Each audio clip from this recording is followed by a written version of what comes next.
Student, welcome to Paragon Classes. Class 12th के आज के लेक्चर में हम आपको एक नया टॉपिक पढ़ाएंगे जो पिछले टॉपिक से कनेक्टेड भी है। चैप्टर हमारा यूनिट हमारा चल रहा है करंट इलेक्ट्रिसिटी और चैप्टर चल रहा है electric current, resistance and EMF, जिसमें रेजिस्टेंस के बारे में आपको पिछले लेक्चर में काफी जानकारी दी गई थी। अब आज उस जानकारी को हम आगे बढ़ाते हैं, तो हम चलते हैं आपको लेकर रेजिस्टेंस के ऊपर।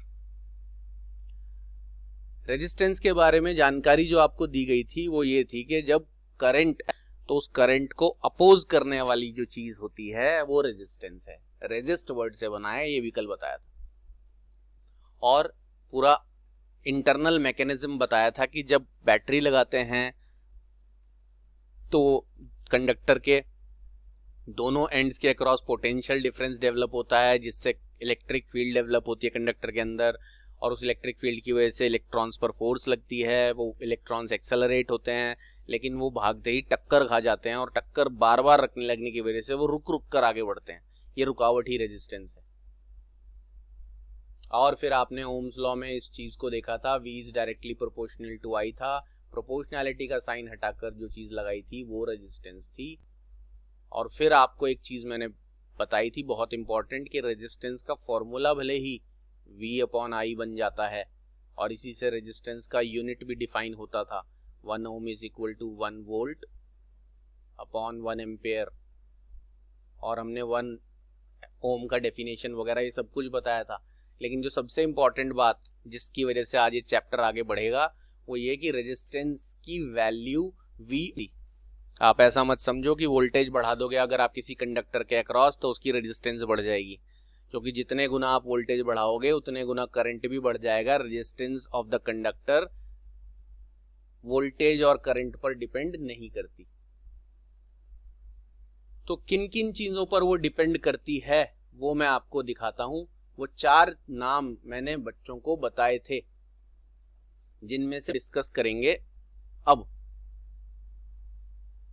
तो मैंने बच्चों को बताया था कि रेजिस्टेंस ऑफ अ कंडक्टर एक तो कंडक्टर की लेंथ पर डिपेंड करती है, दूसरा उस कंडक्टर के एरिया ऑफ क्रॉस सेक्शन पर डिपेंड करती है,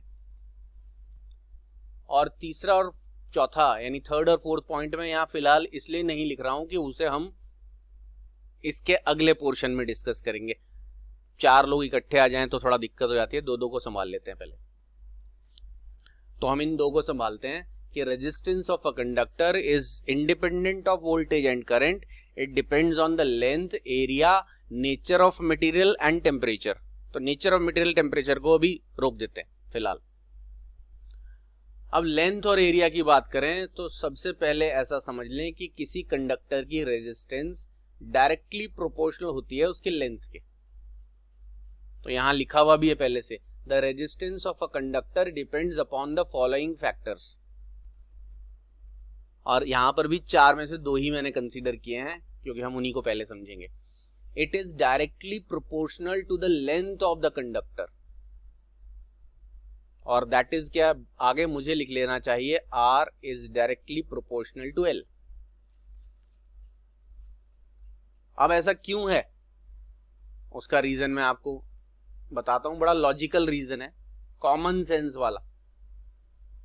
ये आपका कंडक्टर है, इसमें आप बैटरी लगाओगे, और बैटरी लगाने पर वही कहानी जो बार बार सुन के पक गए होंगे बच्चे, की वोल्टेज V वोल्ट की बैटरी लगाने से इस एंड और इस एंड के बीच में पोटेंशियल डिफरेंस, उसकी वजह से इसके अंदर इलेक्ट्रिक फील्ड, जिसकी वजह से हर इलेक्ट्रॉन पर फोर्स की वजह से हर इलेक्ट्रॉन एक्सेलरेट होकर जब भागता है तो टक्कर लगती है। वो टक्कर लगने की वजह से वो बार बार रुकता रहता है। यही तो रेजिस्टेंस है, ये रुकावट। वरना एक झटके में ना भाग के दूसरे एंड पहुंच जाता, और एक झटके में बिना टक्कर खाए यहाँ पहुंच जाता, रेजिस्टेंस 0 होती। जितनी ज्यादा टक्करें लगेंगी उतनी ज्यादा रेजिस्टेंस, उतनी ज्यादा रुकावट। तो रेजिस्टेंस जो है वो इन टक्करों की वजह से है।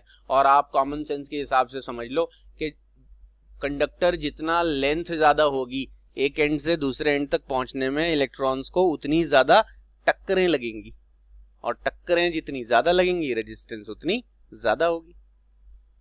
क्योंकि रेजिस्टेंस टक्कर की रुक के इलेक्ट्रॉन्स जाते हैं एक एंड से दूसरे एंड, वही रेजिस्टेंस है।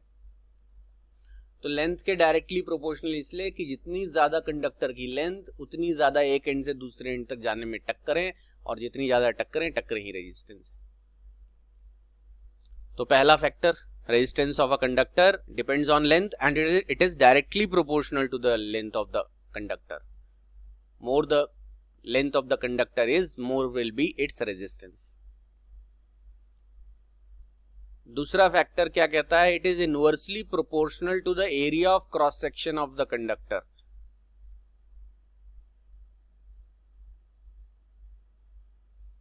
That is के आगे मैंने लिखा है। अब इनवर्सली प्रोपोर्शनल टू एरिया, ये कहने का मतलब ये है कि area of cross section, area of cross section बताया था क्या होता है, ये हटा देता हूं मैं, कंफ्यूजन नहीं होता। ये चीज, ये जो ऐसे दोबारा बना देते हैं, चलो, ये आपका अगर कोई कंडक्टर है, कोई वायर है, तो ये उसका एरिया ऑफ क्रॉस सेक्शन होता है, यानी वायर की मोटाई, जितना मोटा वायर होगा एरिया ऑफ क्रॉस सेक्शन उतना ज्यादा होगा।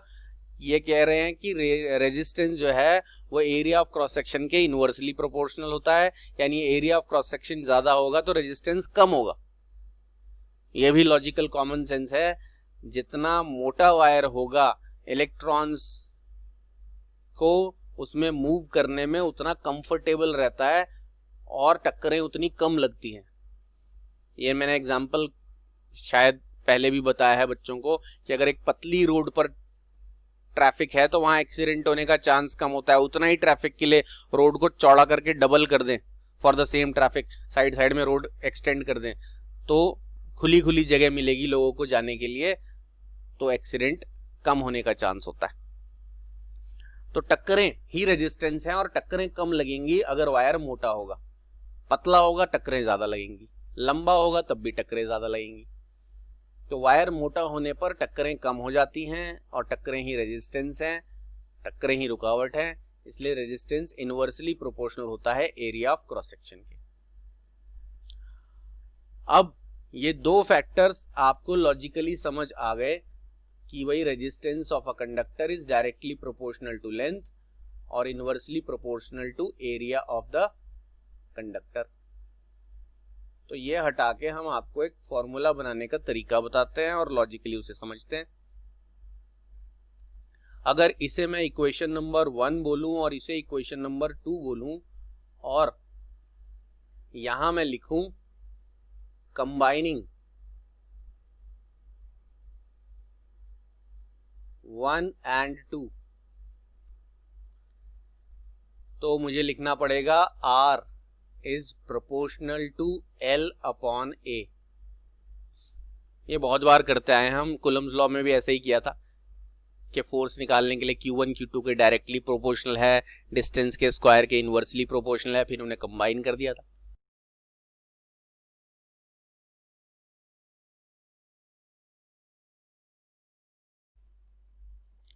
अब बारी आती है प्रोपोर्शनैलिटी का साइन। यहां पर हम प्रोपोर्शनैलिटी का साइन जब हटाते हैं तो हम एक कांस्टेंट लगाते हैं, ये कांस्टेंट जो है रो कहलाता है। ये रो से आपने लास्ट यूनिट में यानी पिछली यूनिट में, फर्स्ट यूनिट में डिनोट किया था वॉल्यूम चार्ज डेंसिटी को, वो अलग है। सिंबल्स कई बार सेम लेने पड़ते हैं डिफरेंट क्वांटिटीज के लिए भी, लेकिन यहां पर रो जो है वो अलग सिंबल है, ये सरफेस चार्ज डेंसिटी नहीं। रो जो सिंबल है वो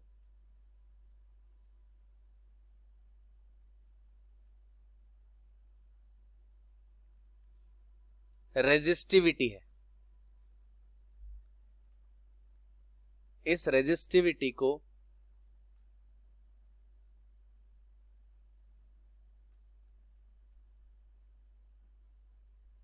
specific resistance of the material भी बोलते हैं। तो अब आपको आज जो हम हेडिंग पढ़ाने वाले थे, मैंने वो यहां पर नहीं लिखी थी जानबूझकर। कुछ बच्चों ने शायद मिस भी किया हो कि भाई ये हेडिंग क्या है आज के टॉपिक का।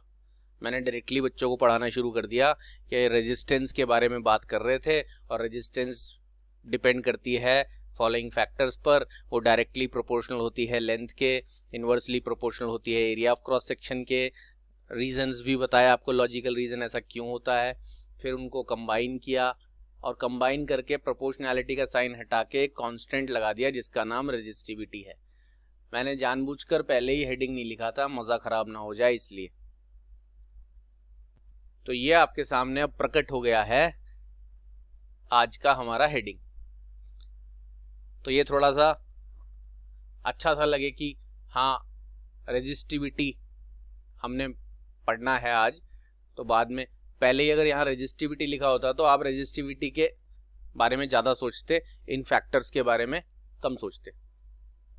तो टॉपिक रेजिस्टिविटी है, और वो कहाँ से आया कि हमने बोला resistance of a conductor directly proportional है कंडक्टर की लेंथ के, इनवर्सली प्रोपोर्शनल है उसके एरिया ऑफ क्रॉस सेक्शन के।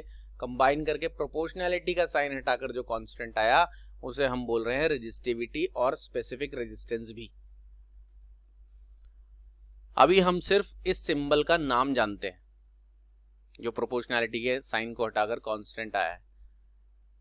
इस सिंबल का क्या मीनिंग है या इसकी क्या डेफिनेशन है, कि अगर आपसे कोई पूछे कि रेजिस्टिविटी क्या होती है, जैसे कोई पूछे रेजिस्टेंस क्या होती है, आप बोल दोगे the opposition offered to the flow of current by the conductor. ये किसी कंडक्टर ने करंट को जितना ऑपोजिशन ऑफर करता है वो उसे रेजिस्टेंस बोल देते हैं, वो टक्करें रुकावट।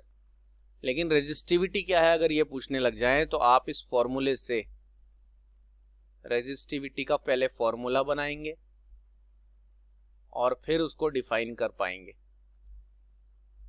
इस फॉर्मूले से अगर रेजिस्टिविटी का फॉर्मूला बनाना है तो आपको बाकी सबको क्रॉस मल्टीप्लाई करके दूसरी तरफ ले जाना होगा। तो आपके पास रेजिस्टिविटी का जो फॉर्मूला बनेगा वो बनेगा rho is equal to R A upon L. ये ए इधर क्रॉस मल्टीप्लाई हो जाएगा आर के साथ, एल डिनोमिनेटर में आ जाएगा। और इस फॉर्मूले से आप रेजिस्टिविटी को डिफाइन कर सकते हैं, वो मैं आपको करके दिखाता हूं। If A is equal to 1 meter square and L is equal to 1 meter, इस फॉर्मूले में A की वैल्यू 1 मीटर स्क्वायर और L की वैल्यू 1 मीटर रख दें अगर, और ऐसा कब रख पाएंगे आप, जब आप एक ऐसा कंडक्टर लेंगे जिसकी लेंथ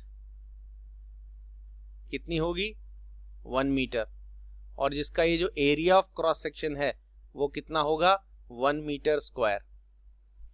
अगर आपने कोई ऐसा कंडक्टर ले लिया जिसका लेंथ 1 मीटर है और एरिया 1 मीटर स्क्वायर है, या यूं कहें कि आपने एक 1 मीटर लेंथ और 1 मीटर स्क्वायर एरिया का एक वायर कंडक्टर ले लिया, तो आप इस फॉर्मूले के मुताबिक ए की वैल्यू 1 रखेंगे और एल की वैल्यू भी 1 रखेंगे, तो रो की वैल्यू आर के इक्वल हो जाएगी, क्योंकि ये भी 1 हो गया ये भी 1 हो गया।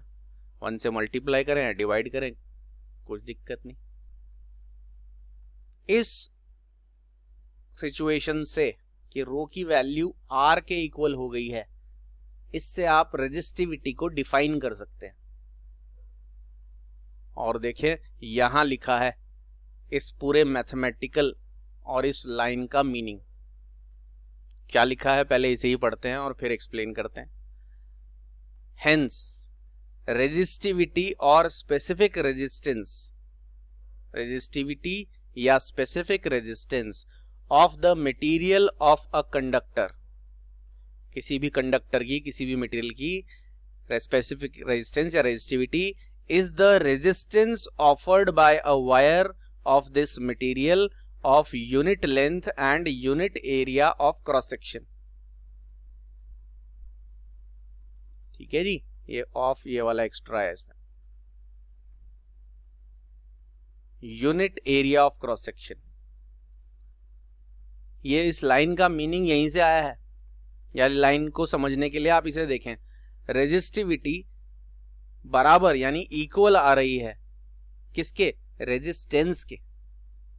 लेकिन कब, जब आपने एक ऐसा वायर लिया जिसका area of cross section 1 metre square और जिसका लेंथ 1 मीटर है।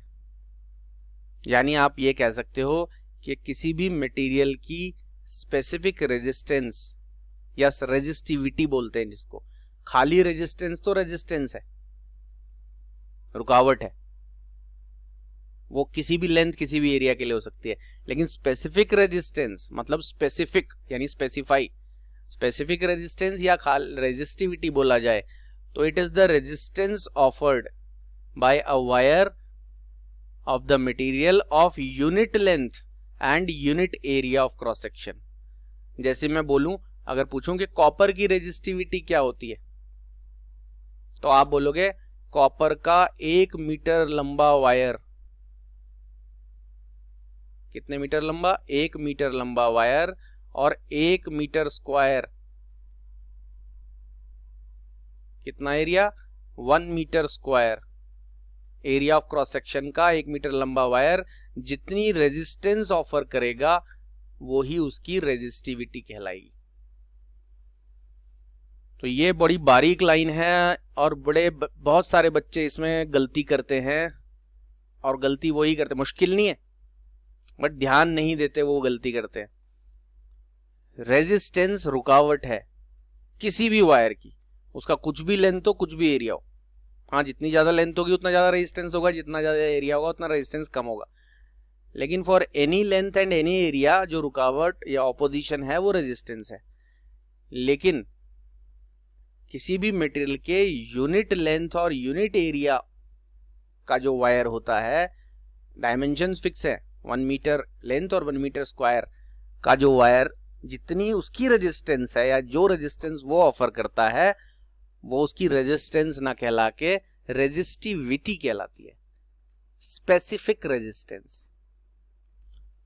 मैं बच्चों को एक एग्जांपल याद दिलाऊं तो उन्हें और अच्छा समझ में आएगा। 11th क्लास में, लेकिन ये एग्जांपल वो है जो जिन्होंने पढ़ा होगा एग्जांपल 11th क्लास में उन्हीं को समझ में आएगा। 11th क्लास में एक टर्म आपको पढ़ाया गया था हीट और एक पढ़ाया गया था स्पेसिफिक हीट। अब हीट क्या होता है, आप किसी भी मटेरियल को हीट दो उसका टेम्परेचर बढ़ जाएगा, जितनी ज्यादा हीट दोगे टेम्परेचर उतना ज्यादा बढ़ेगा।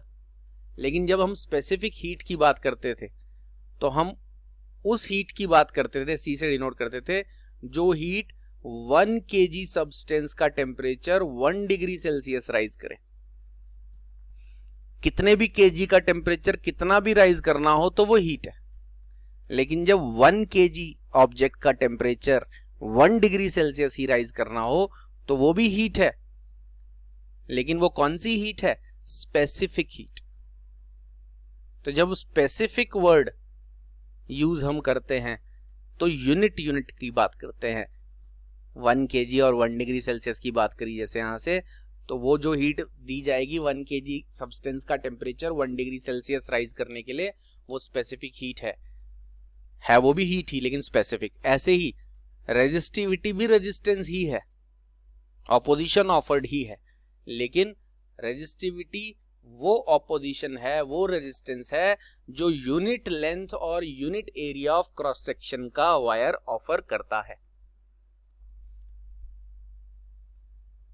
तो रेजिस्टिविटी और specific resistance of the material of a conductor is the resistance offered by a wire of this material of unit length and unit area of cross section.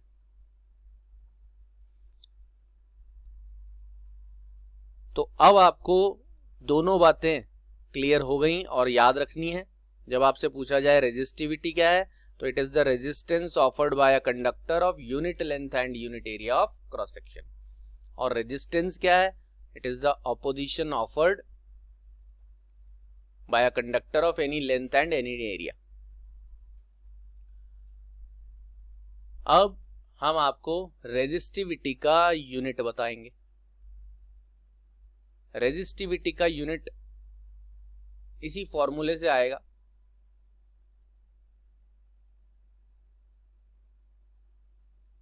और ये यहाँ वो फॉर्मूला लिखा है, ये पी नहीं है, रो है, ये rho is equal to R A by L, यही फॉर्मूला है, प्रिंटेड फॉर्म में लिखा है यूनिट को समझने के लिए। पहले यहाँ दिखा देते हैं। रेजिस्टेंस का यूनिट क्या बताया था, ओम। एरिया का यूनिट आप जानते ही हो, मीटर स्क्वायर, और लेंथ का यूनिट भी जानते हो, मीटर। तो रेजिस्टिविटी का यूनिट बनाने के लिए आपने इन सब तीनों क्वांटिटीज के यूनिट रख दिए। मीटर से 1 मीटर आपका कैंसिल हो जाएगा, तो बचेगा क्या, ओम मीटर।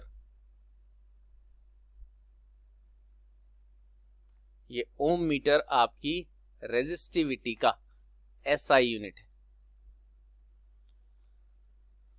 तो यहां आपका रेजिस्टिविटी टॉपिक कंप्लीट होता है, जिसमें आपको क्या क्या बताया। शुरू कहां से हुआ था वो टॉपिक, रेजिस्टेंस से। रेजिस्टेंस आपको पिछले लेक्चर में पूरा अच्छी तरह बता दिया था। आज हम रेजिस्टेंस किस पर डिपेंड करता है उस पर आए। लेंथ के डायरेक्टली प्रोपोर्शनल, एरिया के इनवर्सली, कंबाइन करके प्रोपोर्शनैलिटी का साइन हटा के जो कांस्टेंट आया वो रेजिस्टिविटी है। और रेजिस्टिविटी को हमने बाकी सब चीजों को दूसरी तरफ ले जाकर जब डिफाइन किया तो पाया कि resistivity is the resistance, resistivity भी रेजिस्टेंस है, बट उस वायर का रेजिस्टेंस है रेजिस्टिविटी जिसकी लेंथ 1 मीटर है और एरिया 1 मीटर स्क्वायर है। और यूनिट भी आपको पता चल गया है, सिंबल भी पता चल गया है।